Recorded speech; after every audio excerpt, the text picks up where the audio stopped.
Hi and welcome to The Practice Gap, the podcast for closing the gap between the practice you have and the one that you want.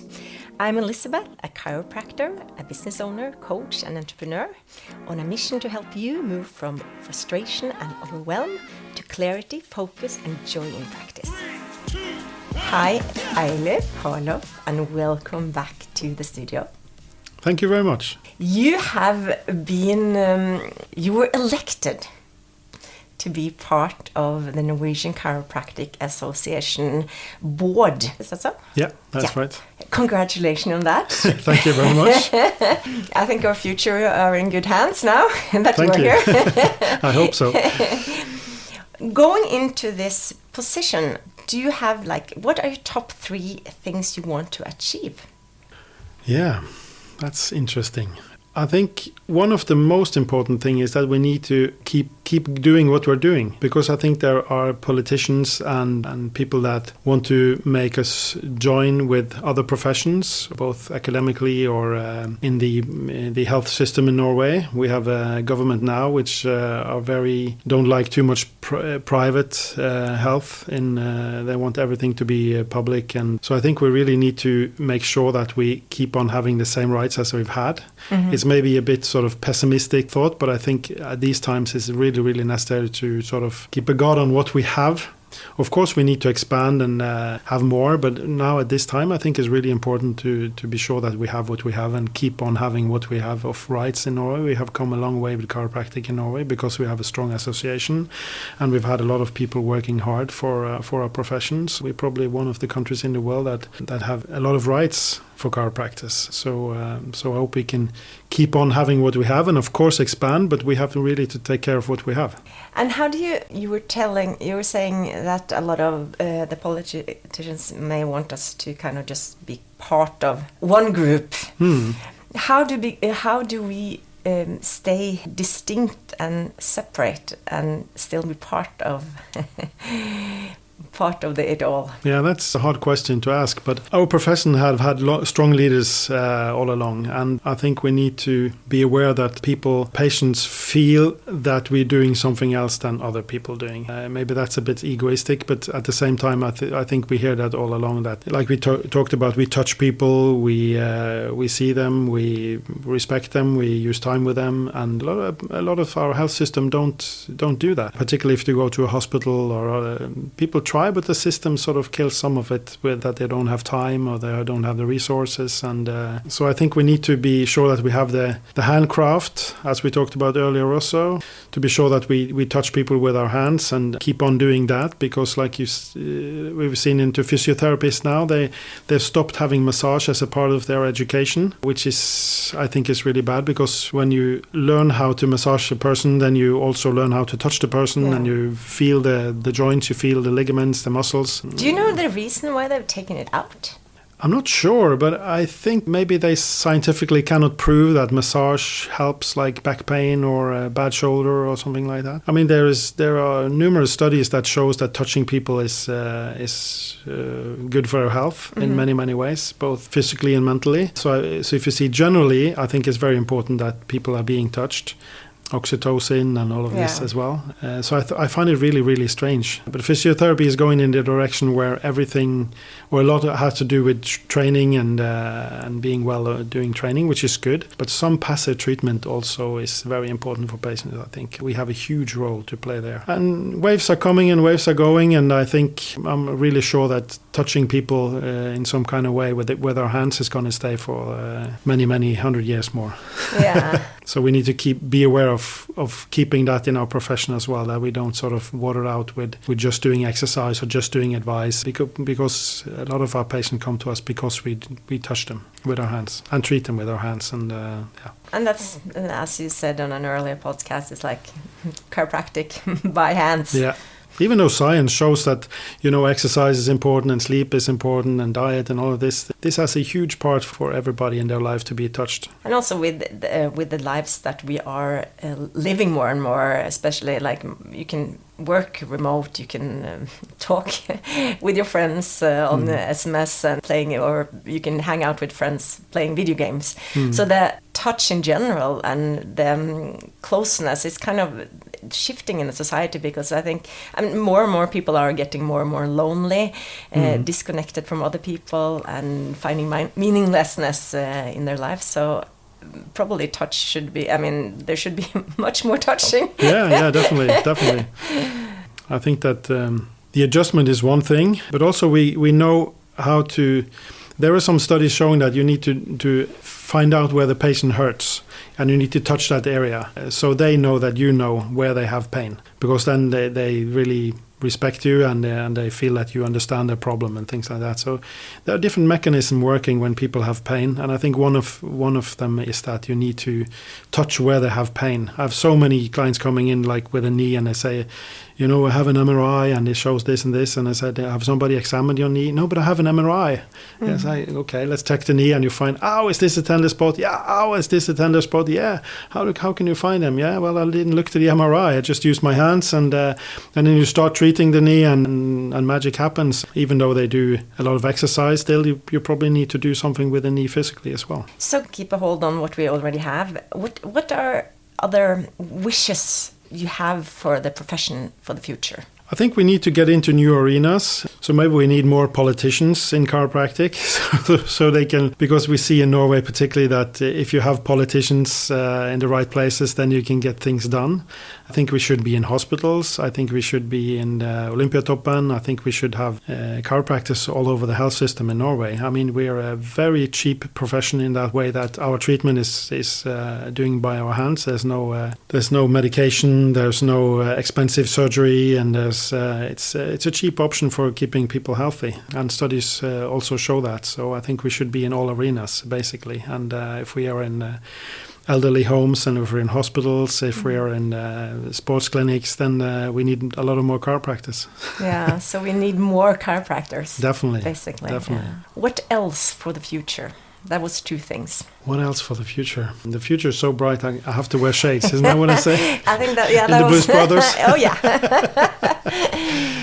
Let me think about that one. Any suggestions? What's your thought on that? hey, let's not switch the roles here.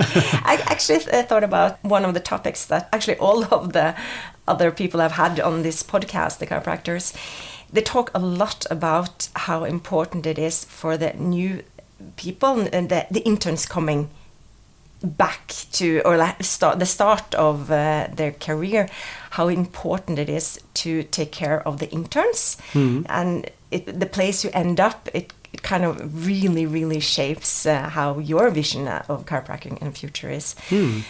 Så that värna om the turnustjenesten, what's that in English?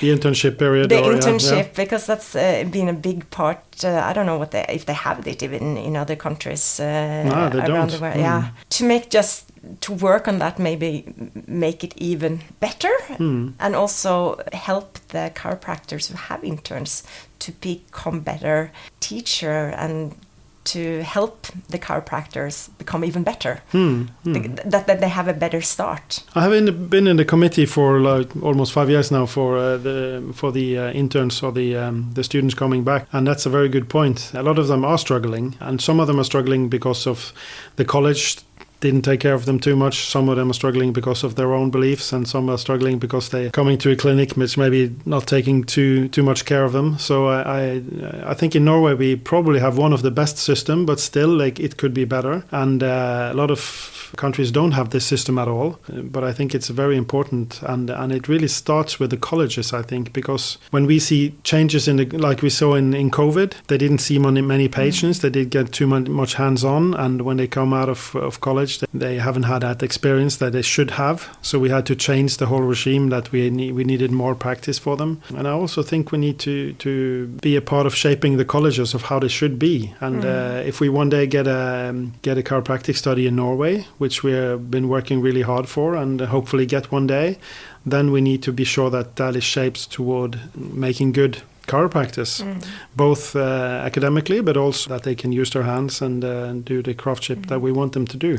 And in a science-based world like we are now, I think it's definitely lacking more on the physical side of doing the chiropractic than the science and the literature, because we have a lot of good studies coming out. Being a good chiropractor is also using your hands, like we talked about. So. When we were students, we had, Atle was touching in on that a couple of podcasts ago, we had outreach clinics where you could go and treat people, and people came in and they paid, like $2 for a treatment. They paid something because the free help doesn't work as well as paid help. But there's so many people in Norway still, even though we have great systems, that are struggling. They are in pain. They're not getting help. They can't afford to pay out of topics. So maybe a good thing would be to make an outreach clinic that the Tunuses could go and spend a time, work for free, and maybe get some experienced doctors, help them maybe to get more, to help more people and to become better adjusters, and also get the influence of other chiropractors in this super important time of their life. That's a great idea. Yeah. We should start that. Yes. I think the massage therapists have a student clinic, and I know the lawyers have free consultation, and maybe we should do that. That's a great idea. Yeah. We start one here in Oslo. Yes. Maybe for students, because the students have less and less money and can have a student clinic by students, for students. Yeah. And then the students, they're not even students anymore because they're interns. But I think that would be something really wonderful, and you do something for the community and the country, and then people can actually get help who can't afford it, especially in these times now. And also for disabled people, we don't see any of them in the clinic normally, and because they don't get any support for chiropractic. And that's actually when I went to Ridderrennet last year. That was one of the big things that the patient I treated told me, that I would love to come and go regular to a chiropractor, but I can't afford it because it's I can't walk. I have to actually somebody bring me over there, or I have to take a taxi in there and pay for it. And there's no way. I don't have money for it, and it's heartbreaking as a chiropractor. And you do this. I mean, it takes a couple of seconds to adjust this person's neck, and it's oh gosh, I wish I could do this, at least once a month. Yeah. And that they can't. Yeah. I mean, it would be lovely to have, maybe in the bigger cities, to have small clinics. And I'm sure people, I know that so many the chiropractors would probably volunteer their time and their minds to help this, because it's such a good thing for the profession. Yeah, and that's one thing we saw up there in Ridderrennet, that they don't get touched at all. They do a lot of training, and but when I remember one of these women I was treating, and I just hold my hands on her neck and her back, and she almost fell asleep. I think some of these people just need to be treated with hands just to get that experience, and not just being put on a bike or on a treadmill somewhere. Well, good. So that was the three. Thank you for now putting my thoughts on what you should do. That was good. Chiropractic for the future is interesting. I mean, when you look at politics in the world with chiropractic, and there's different directions in chiropractic, and Norway has one direction, and I'm sure there's different direction in other countries, but we have a lot of rights in Norway. We've done a lot of good things, but at the same time we need to move on and even make it bigger. But I hope that we can get into hospitals and into different arenas with chiropractic in Norway. That would definitely be the next step for chiropractic, and then we need a lot of more interns to take care of all of the patients we should treat with chiropractic. How can we as a profession, more on the association side, create safe places for people to exchange ideas and have good constructive conflicts that we can grow as a profession from, where it's ideas comes out usually it says conflicts create clarity, it says. But we are, in general, I think all of us, nobody likes conflicts. We like good discussions, but how can we create safe environments where people can exchange ideas and voice their concerns and their thoughts without feeling safe. Close Facebook. Yeah, close Facebook. Yeah, that's actually a good idea. Actually, that's good for your health. Very good. I think after Facebook, things really took off regarding all of that, because we saw that the discussions didn't get constructive at all. At least some of them, and it started a lot of conflict. And you can comment right away. And like in the old days when we were chiropractors and there were no Facebook, we had maybe 2 or 3 times a year where we met colleagues at conferences and in the bar, and we were talking, and it took like 3 months before we could have the next conversations. Now you can have it like 2 minutes later on Facebook, and the next 2 minutes, and the next and the next. So I think definitely that we shouldn't use social media for trends. I see that in all kind of different places as well, that it doesn't turn out well. I think people need to engage themselves in the community and in association. And get involved, because if you're not involved, you cannot complain, I think. When the first time I came to one of the Norwegian Association, I think I was still a student. I was sitting in on the meeting, and it was so much fun to be a student, because people like, they were standing up, they had like great discussion, they were yelling at each other, calling each other, and you were like, what's going on here? And then people turn around and they're in the bar and they're smiling and hug each other and like, weren't you just in a big fight? No, we just voicing opinions. We are having discussions. And that was such a mind-blowing thing for me as a student to see. I'd never been to a meeting like that, and I was just like, this is so cool. So then every time it's like I couldn't wait for the next meeting, because there was so much. And then you can hear people who've been, they've been practicing for 25 and 30 years, and they were so sharp, and they had such great conversation, and we learned so much from it. And it was cases, and then there was people, and you could have different, completely different views, and have super fun in the bar. Yeah. I recall the same thing. But the trouble is Facebook don't have a bar where you sort of make up afterwards. So close Facebook and have more live events. Definitely. Yeah. And I think people need to... I've been in a lot of boards in different kind of communities, and if you don't engage yourself, you cannot complain, because a lot of people are putting in a lot of volunteer work, and if you just slag them off, then you're not going to get any people doing anything. So I think you need to put the time and effort in yourself, and if you have good ideas, bring them on, and we'll sort out that they get heard. And so what I hear you saying to all the young chiropractors out there, get involved with the association. Sitting on your room and complaining is not going to change anything. And I second that. Been in the working in the association for many years, and it was super. You learn so much. And one of our great leaders who has passed away, he told me something wonderful that I actually think about so often. And he says, well, the person who does the work sits with the power. So just do the work, and you can do a difference, and it really matters.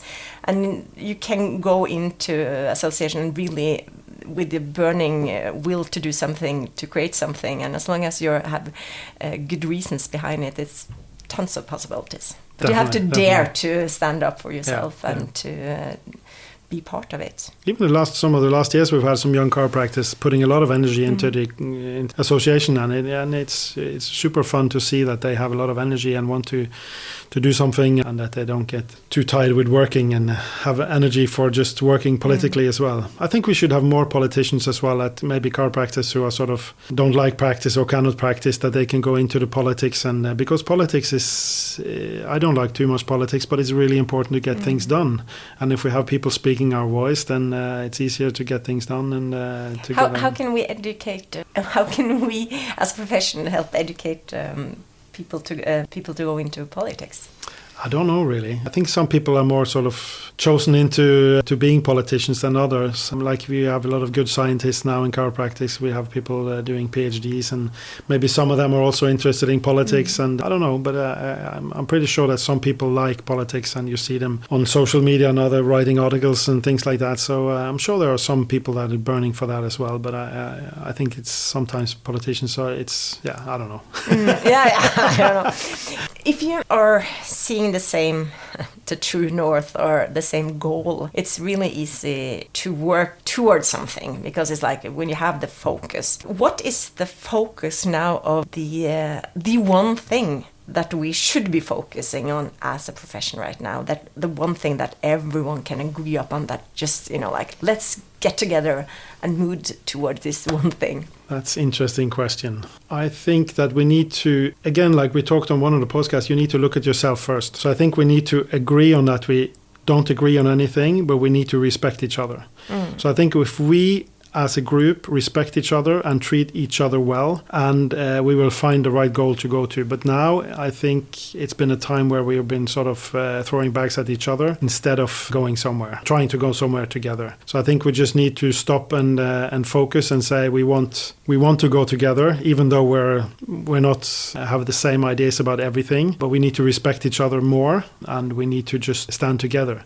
Because you see in other countries where they have different chiropractic associations, it never turns out to be any good. It just goes in the wrong direction, no matter what. Even if both of the associations are good, even if they have good intentions, everything, it's just for the public, it doesn't look good. So I think we need to stay on to have the same association as we've always had, and we need to be nice to each other and look forward. And also, we've had a history of being different. Since the chiropractic beginning, we are different. We have different techniques. We have different philosophy. However, we always been we had the same goal.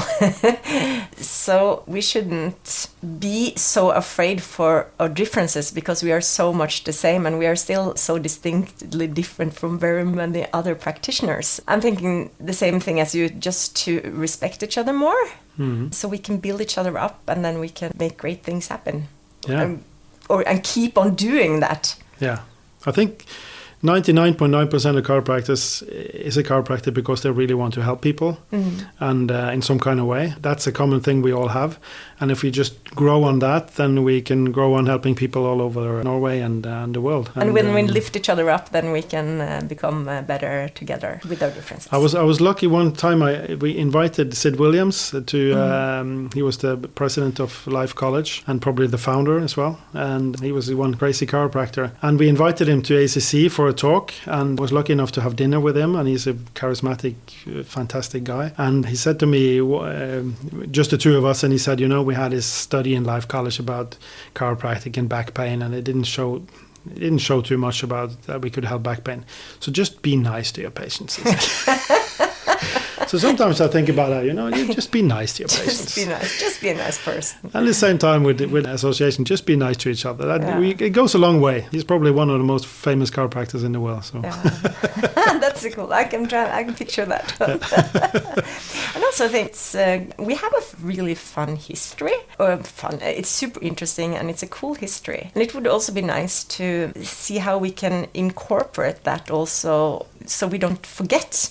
Because it's kind of nice to know where we're from, where we are going forward. So that could also be, I don't know where the focus is now for the interns, but that was really fun when we came back as students and we had the older chiropractor telling the stories, how chiropractic has been in Norway, and the whole amazing journey from, we had the first, probably the only chiropractic in Norway. We have in Flekkefjord, there's a chiropractic museum from I think it's from the 20s or something. Wow.